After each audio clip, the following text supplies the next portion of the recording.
안녕하세요. 여러분, 바티칸이라는 나라를 들어보셨나요? 이 나라는 이탈리아의 로마 시내에 위치해 있으며 면적으로는 0.44제곱킬로미터 정도의 영토를 가지고 있어 공식적으로 세상에서 가장 작은 나라라고 합니다. 그러나 이 바티칸 시국은 로마 주교이자 전 세계 가톨릭 주교단의 단장인 교황을 국가 원수로 하고 있기 때문에 교황님의 말씀 한마디에는 세상을 움직일 수도 있는 영향력이 있다고 합니다. 이 바티칸 시국의 안으로는 하나의 성당이 있습니다. 바로 성 베드로 대성당입니다. 가톨릭 교회의 성당 등급 분류상 최고 등급인 대성전 중 라테라노 대성전에 이어 두 번째 지위를 가지고 있는 이 성당은 성인 베드로의 무덤 위에 세워졌다라고 하여 성경의 구절 중 하나, 너는 베드로다. 내가 이 반석 위에 내 교회를 세울 터인즉 저승의 세력도 그것을 이기지 못할 것이다. 라고 하여 베드로라는 이름의 뜻이 반석으로서 현재 베드로 대성당 아래 베드로가 반석이 되어 묻혀있는 성경의 구절이 실체가 된 성당입니다. 미켈란젤로를 비롯한 당대 최고의 건축가들이 모여 설계한 이 성당은 1984년에 유네스코 세계유산에 등재되기도 하였는데요. 한국과 멀리 떨어져 있는 이 성 베드로 대성당에는 최근 한국과 연결되는 하나의 이슈가 생겼습니다. 바로 한국 최초의 사제, 성 김대건 안드레아 신부의 조각상이 성 베드로 대성전에 세워졌다는 것입니다. 이 조각상은 갓을 쓰고 도포를 입은 한국의 전통 의상을 입고 있는 모습이며 석상의 아래에는 한글로 그의 이름이 적혀있기에 훨씬 더 돋보입니다. 국내를 넘어 세계 가톨릭 교회에 김대건 신부님을 알리기 위해 노력한 결과로 김대건 신부 탄생 200주년을 기념해 2021년 유네스코 세계기념인물로 선정되기도 하였고요. 마찬가지로 탄생 200주년을 기념해 영화 탄생이 제작되기도 했습니다. 이로 인해 2023년 9월 16일 성상 축성식 때 김대건 역할을 맡았던 배우 윤시윤 등이 바티칸의 베드로 대성당을 방문해 축성식에 참여하기도 했는데요. 이 석상은 성당의 바깥쪽에 위치해 있으며 한국인을 비롯해 외국인들은 김대건 신부님을 처음 들어보는 사람도 있기에 이를 많은 사람들에게 알리고자 이 영상을 만들게 되었습니다. 김대건 신부님의 석상은 동양인 최초이자 수도의 설립자가 아닌 성인의 석상으로는 최초, 조선인 최초의 신부라는 타이틀을 가지고 있기에 더 뜻깊은 석상인데요. 어떠한 이유에서 이 석상이 올라가게 되었는지 함께 성 김대건 안드레아 신부님의 일생을 알아볼까요? 김대건의 집안은 대대로 카톨릭 집안으로서 천주교 박해를 피해 경기도 용인으로 이주하였고 1836년 프랑스 선교사인 피에르 모방 신부가 왔을 때 세례성사를 받았습니다. 이때 신학생 셋을 선발하게 되고 당시의 선발 기준 3가지. 첫 번째, 세속화되지 않은 16세 미만.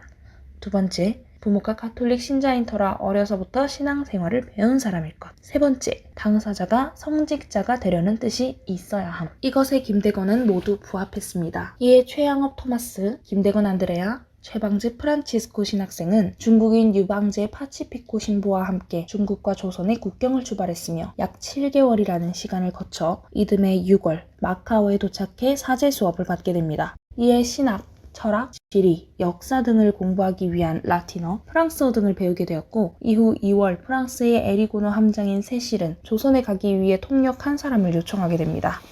이를 계기로 신학생이 라틴어로 대답하면 선교사가 프랑스어로 옮길 수 있도록 김대건 신학생과 메스트르 신부가 에리곤호에 오르게 됩니다. 이에 김대건은 조선에 돌아가는 여행길에 난징조약 체결 현장을 참관하면서 견문이 넓어지기도 했지만 7개월 후 세실 함장은 함선 안에 환자가 너무 많고 여행 예정 기간이 짧다라고 하는 이유로 더 이상의 여행을 하진 못했습니다. 이후로 김대건은 1844년 12월 가톨릭 부제 석공을 받았고 부제 때 조선에 잠시 들어왔을 때 당시 돈 146원, 현재 약 730만 원 상당의 선박을 구입하여 라파엘호라고 명명하고 이듬해 4월 천주교 신자 12명과 함께 제물포항을 떠나 상하이로 가게 됩니다. 이 배는 나침반만을 보고 항해하며 못이 하나 박혀있지 않은 배로서 서해에서 배가 가라앉을 뻔했지만 중국 선장의 도움을 받아 상하이에 온 김대건은 영국 영사의 환대를 받습니다. 그해 1845년 8월 17일 상하이의 진자상 성당에서 세 번째 천주교 조선 교구장인 장 조제프 페레올 주교의 서품 성사 집전으로 가톨릭 사제 서품을 받게 되어 조선인 최초의 정도의 신부가 되었습니다. 일주일 후에는 상하이 진자성 성당에서 30km 정도 떨어진 상하이 횡당 성당에서 첫 천주교 미사를 드리게 됩니다. 이어 8월 31일 조선 입국을 위해 김대건 신부는 페레올 주교와 다블리 신부를 모시고 함께 갔던 천주교 신자들과 함께 라파엘호를 타고 상하이항을 떠났습니다.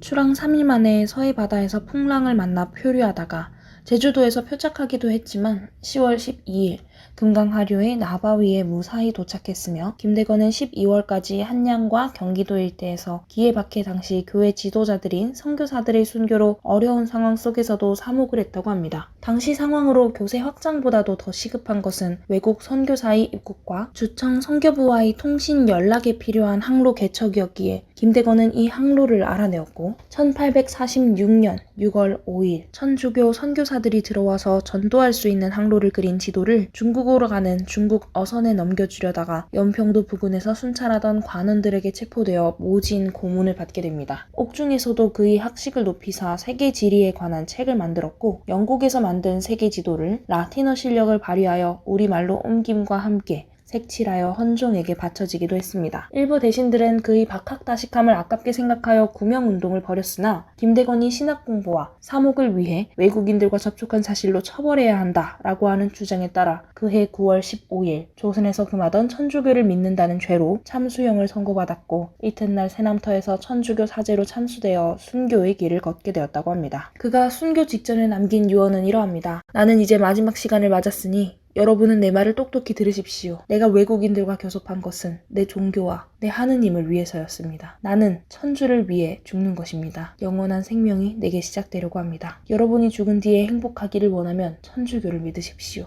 천주께서는 당신을 무시한 자들에게는 영원한 벌을 주시는 까닭입니다.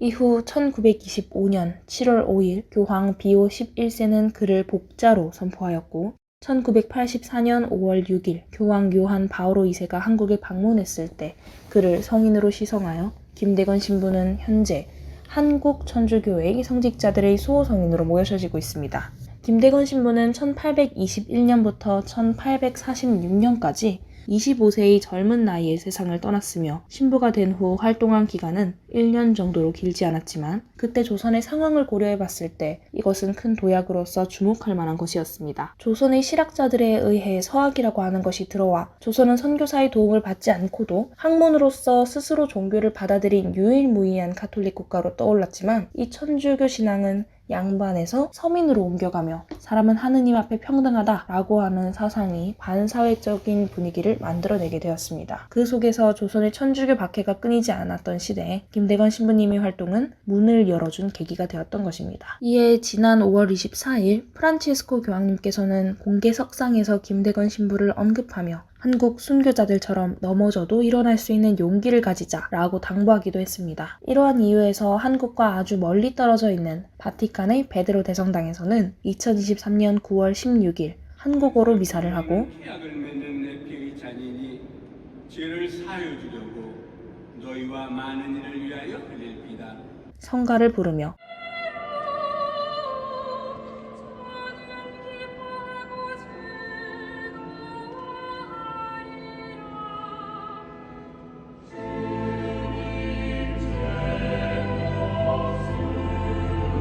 항상 축성식을 하고 베드로 광장에서는 사물놀이를 공연하며 한진섭 조각가의 조각, 김대건 신부 조각상이 올라가게 된 것이니 한국인으로서는 너무나도 뜻깊은 조각이었던 것입니다. 이를 한국인뿐만 아니라 전 세계 각국의 베드로 대성당을 방문하는 사람들이 쉽게 알 수 있도록 영상을 제작한 것이니 이 영상을 시청하신 분들에게 도움이 되었으면 좋겠습니다. 시청해주셔서 감사합니다.